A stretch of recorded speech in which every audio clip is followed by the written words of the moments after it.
Got some big official changes to Social Security. Take a look at this. Social Security finalizes change to SSI benefits. I'll let you know what this finalized change is, how it could affect your Social Security benefits. And Martin O'Malley is calling for more money to hire new Social Security employees. Take a look at this. Commissioner, can you talk about what you've done so far to address the customer service crisis? You did in your opening remarks, but I wanted to give you a chance to expand on how you would use the $1.3 billion increase that President Biden has proposed. Yes, sir.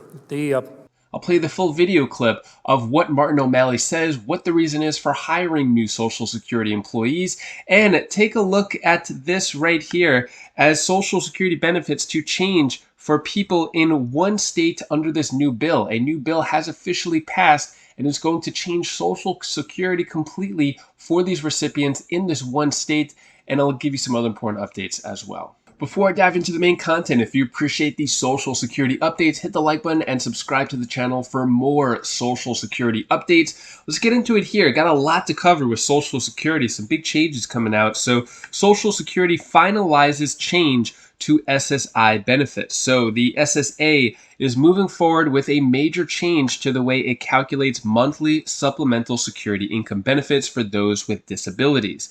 The agency said that starting this fall, it will no longer factor food when determining what's known as in-kind support and maintenance. Under current rules, SSI benefits can be reduced in many cases by about a third if someone else routinely provides meals or groceries to a beneficiary.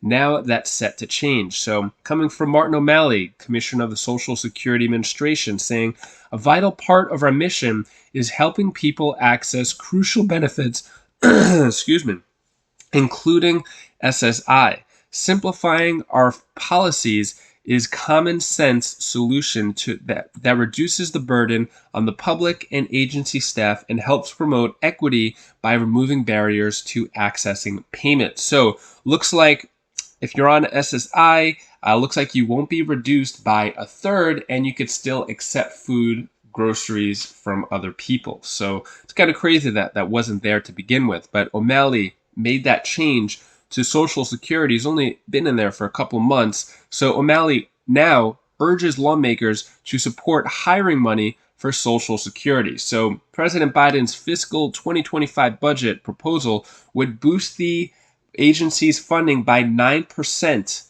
over fiscal 2023 levels, which the new commissioner said is key to improving customer service. So I'm really curious what your thoughts are on this, because some are saying that the SSA is just a big, bulky, bureaucratic organization that maybe they don't need to throw more money at the problem. They just need to be more efficient with the money that they already have. So there are still some issues with the SSA. So I'm going to play that video clip that you heard earlier. What are they going to do with that extra $1.3 billion? Should it be used for hiring? Should it be used for firing?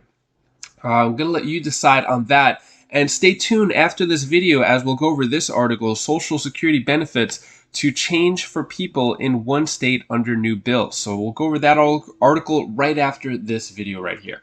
Thank you, Mr. Chairman. And again, thank you, Commissioner O'Malley, for being here. And in your testimony the other day before the Senate, you said, people among us really need their neighbors to care about them. I think all of us on this body and the panel you were addressing would agree that there probably is no more important program our country has ever created that expresses our compassion for our neighbors quite so much as Social Security.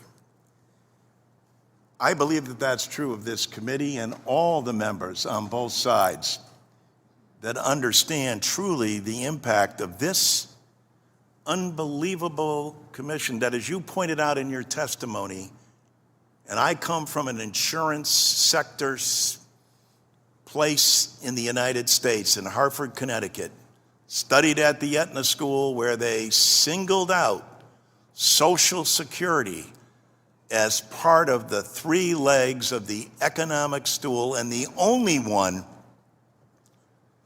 that's never missed a payment. and I would dare say also has that compassion that you talked about.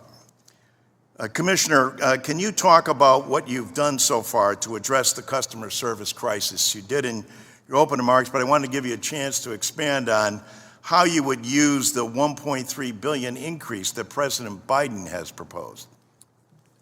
Yes, sir. We are currently in a general hiring freeze in this agency. It's a crude tool. That tool itself hurts our operations, and hopefully with your help, we will get out of that soon in order to do a number of targeted hires right away. I want to thank you for what is in the most recent action passed by this Congress. That's a little bit of help, and we need help. So it's a lot better than a cut, and I know cuts were on the table. So we do have a plan for immediate targeted hiring in those teleservice centers, as well as some processing center backlogs, and especially the DDSs. But more to the point of your question, the 15.4 that the president proposes, this is how we would propose to invest those dollars to improve customer service. Number one, $269 million into the field staff. Our field offices have been open 5 days a week from 9 to 4 p.m. off every day, and that's been true ever since the end of COVID.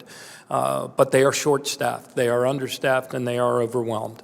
The teleservice centers, we would propose investing $79 million in hiring more of the agents who can be on the other end of that call. Not surprisingly, when somebody's been on hold for an hour, they come off that call hot. And we right now have an attrition rate of about 24% in our teleservice centers. We would invest $85 million in adding staff to the process centers, the processing centers that I'm sure many of you get calls about, people saying, hey, I was told my claim was approved, but it's been months, been weeks, I'm still waiting. That's what goes on at the processing centers. $89 million for the ALJ hearings. And the biggest amount of all is really the $2.8 billion for the state disability services. In my prepared remarks that are before you, there's a map that may look to you at first glance like it's a climate change map, because the only colors on it are yellow, orange, and red. There is nothing green. There is nothing where we are actually hitting in a timely fashion those initial disability determinations. In the state of Montana, 85% of their disability determination folks are trainees. It's a tough job, and some of our states have seen a 30% reduction in staffing since compared to pre-pandemic times. And then finally, $1.7 billion to invest in IT modernization. It might be a little known fact, but it's been driven home to me that in our IT budget, which is only about a third of the size of the VA, not to be jealous, but in our IT budget, 90% of it is for maintaining old legacy systems. Think, if you will, about the city of Jerusalem being built up over years, except this is COBOL and green screens. Only 10% of it goes to modernization. And imagine you do that with 40% of the nation who is on Social Security, knowing that's the only benefit that they have is their Social Security. And on average, that's $18,000 per male, $14,000 per female, and there's 5 million fellow Americans that get below poverty level checks in the wealthiest nation in the world. What are your thoughts on what the SSA Commissioner Martin O'Malley has to say about that? Do you agree, disagree? Let me know down in the comments below. Moving on, Social Security benefits to change for people in one state under new bill. So what is this? The Missouri Senate on Friday passed a bill to end the state's practice of seizing Social Security benefits from foster children, a move aimed at ensuring the funds serve the children's future needs rather than offsetting the state's foster care costs.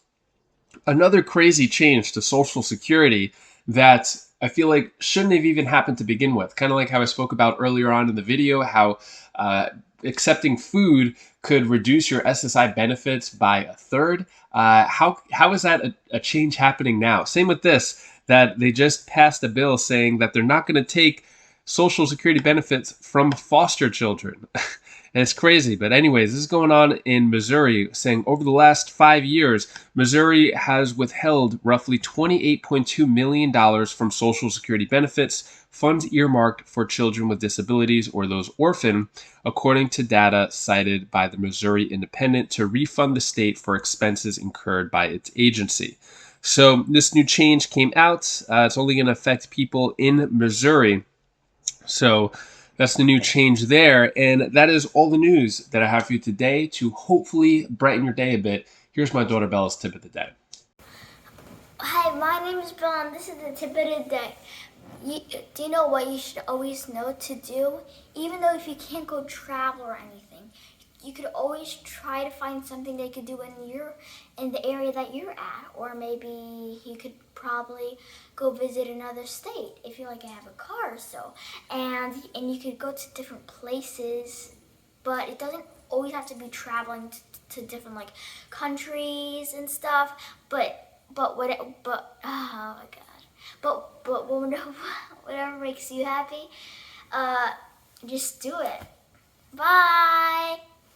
Thank you so much for watching. Appreciate your support. If you want to see what the GOP plan is to fix Social Security and what Representative Kevin Hern has to say in a video clip talking about his solution to fix the Social Security problem, you're not going to want to miss this video up here, so click that video now and I'll see you in that video. Take care, be safe. Thank you for watching.